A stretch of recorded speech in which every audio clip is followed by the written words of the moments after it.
What is going on, guys? Money Webby here, back again on Wednesday. We got a nice 9-game slate on tap for tonight, and I got it broken down for you with my money six of my favorite plays on the board. So go ahead and drop a like in the video before we get going. If you're ready to win some money here on this slate, and let's try to get over 80 likes in this one. So if we can hit that, thank you. We've been really close the last 2 days, like 76 yesterday. So let's try to get over 80 likes. So if you don't see it over 80, be sure to leave a like, but let's just get into it. First guy up, gonna be Severino. Let me down last time out against the Red Sox, but a much easier matchup here going against the White Sox. He just needs to get some momentum going, and this is the perfect matchup to do so, going against this White Sox lineup. And they're just really bad. They strike out a ton, plain and simple. They have a 26% K rate against right-handed pitchers. And Severino has a 27.6% K rate this season. Despite his struggles over the past, 5 starts now, he's been in a little bit of a tough stretch. But now in this matchup, I think he'll break out. He's seen these guys a decent amount of times, 47 plate appearances. Definitely small, but not too bad. And he's really dominated them, especially with the strikeouts. They do have a 217 batting average, not that good, and a 40% K rate. So, in 47 plate appearances, has really taken advantage of them. CC Sabathia got 11 Ks against this lineup last night. He is not known for his strikeout ability, so they're definitely free swinging. A lot of guys that kind of swing for the fences.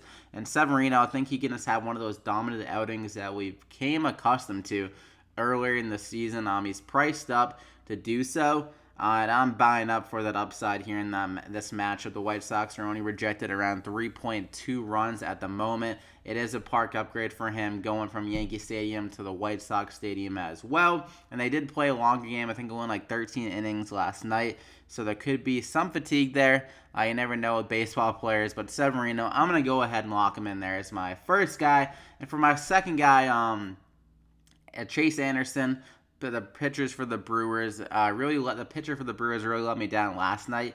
He was still able to get a few Ks, and there was another K he should have got, but the didn't give him the call. So I think he should have had 5 Ks through 4.2 innings, or maybe even 5 innings, if he was able to get that call. And similar pitcher with his strikeout ability is Shashin in this matchup. They both have similar K rates, around 20% K percentage.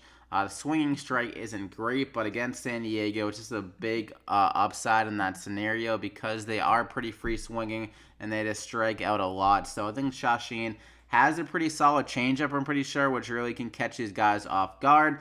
And in this matchup, there is a little bit of a narrative because he is going against his old team. But the thing is, there's even more kind of salt in the wound because he got knocked around the first time out against his team. His first start of the season was actually against this San Diego team.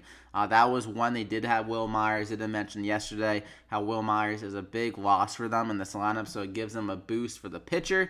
He'll be out of this lineup again tonight. So I really like the matchup, even though San Diego was able to pile on runs yesterday. I don't see that happening again here in this matchup.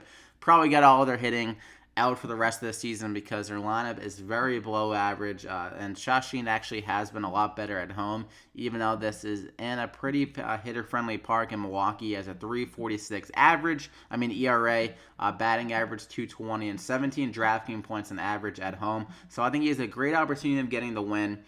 He definitely has the upside to have some solid starts. We've seen recently 26 and 31, 2 out of the last 3. Really struggled last game against the Dodgers. The Dodgers can just kind of pile on home runs on you. That's what happened last time out. So I think he'll be able to kind of bounce back from that start. He's gonna be extra motivated after being absolutely terrible last time out. Like I said, going against his old team, there's definitely some motivational factors going into this one. And like I said, he has been pitching very well in some of these games recently, like 26 against Atlanta, which isn't a tough, which isn't an easy lineup. You got 27 against Chicago, which is another ton of tough matchup. So in this matchup, they're only implied 3.5 runs, so Vegas likes them a good amount. Great opportunity of getting the win. So I'm going to go ahead and lock him in there as my second pitcher. I was considering honestly being super kind of like GPP-ish by recommending a guy all the way down by the name of Gio Leto at 4,200. The Yankees lineup has been really struggling recently. Without Aaron Judge and Gary Sanchez in the lineup, seems like they're really missing those two guys. So I think Gio Leto is a super interesting play in GPP. I definitely wouldn't consider him in cash games because he is very inconsistent. But when he's on his game, he isn't bad. Like, he's been pretty solid recently. 22 against Tampa Bay, 27 against KC, 16 against LA, 14 against Houston. So he hasn't been too bad recently. 22 against Oakland, like in July. He kind of was coming into his own. A tough start against Toronto, but like Gio Leto is a great prospect by like people's consideration. So he does have some solid upside, and you're getting him at a 4,200, like the lowest you can ask for a price on a pitcher. So in this matchup, like if you really want to load up your batters, I think Gio Leto is an interesting pivot in GPP off Shashin there as my SP2. So keep that in consideration. But for my first batter, I'm going to go with Moustakas at 4,100 going against San Diego here. This is actually going to be Brett Kennedy, the starting pitcher for San Diego's first career start. So some nerves are going to be there. A lot of the guys in their first starts can kind of get hit around really bad. So I think Moustakas against a right-handed pitcher, and he's not even a good prospect really by the ratings and stuff like that. So I think he can easily hit a home run off this guy. He has a 240 ISO against right-handed pitchers this year. And he's kind of underpriced compared to the rest of this Milwaukee lineup for whatever reason. They're implied 4.9 runs. I think they honestly can get over 5 pretty easily against this guy. So 4,100, I'm going to go ahead and lock in Moustakas there. Great opportunity of RBIs and power in that matchup. And for my second guy, Mitch Moreland at 4,100 going against Hochschild, a very interesting name, but another guy that has limited work as a pitcher in his career. And in 2017, he had a very limited sample, but the guy was absolutely killed in his work for the Houston Astros in 2017. He had 10 plate appearances against left-handed batters. He allowed 2 home runs and a double, and I think he allowed like a good amount of home runs to right-handed batters in a limited sample as well. So this guy gives up a lot of hard contact, a lot of power numbers, and Moreland and the park upgrade here going to Toronto. I think he can go deep again here. His power has been trending back up in the recent games with 2 home runs in the last 3. And the guy was on a tear at the beginning of the season. I think he's dealt with some injuries kind of off and on the field.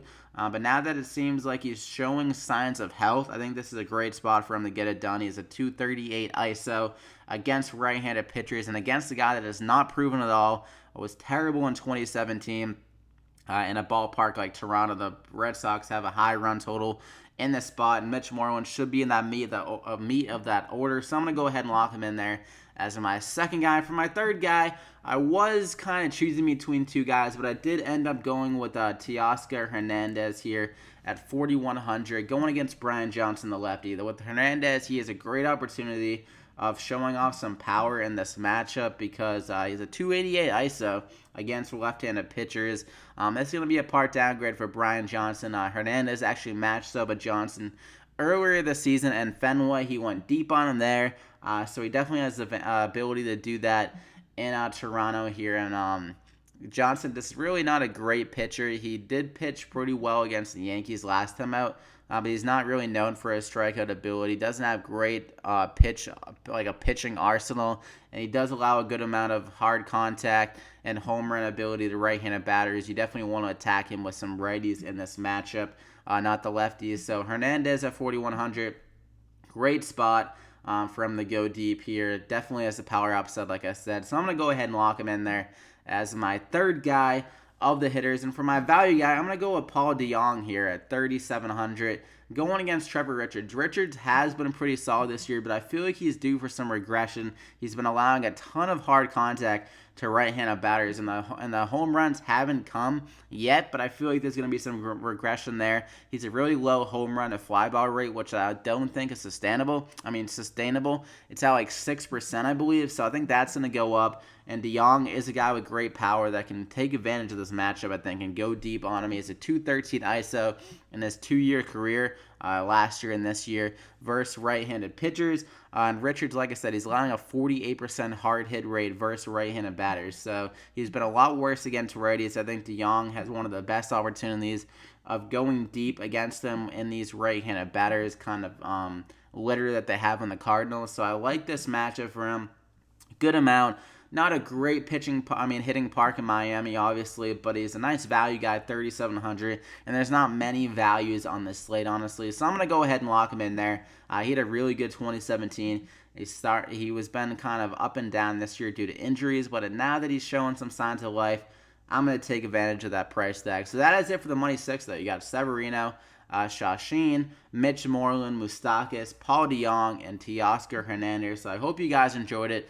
Be sure to slap a like if you did. Like I said, 80+ likes would be greatly appreciated. And also hit that subscribe button if you haven't already. What are you doing? Get these videos every single day. You can hit that bell icon next to the subscribe button to get alerted every time I upload. I'm going to be uploading probably a late round draft targets or fantasy football drafts later on tonight. So be on the lookout for that video as well. So good luck tonight, guys, on this 9-game slate. Be sure to follow me on Twitter if you haven't already, to get some stupid tweets by me and maybe some information on more DFS players and stuff like that. And also, that's where I tweet out my videos every day. So if you don't get alerted any other way, you can just check my Twitter and click on the link to the video. But good luck tonight, guys, like I said, and we'll see you back here again tomorrow.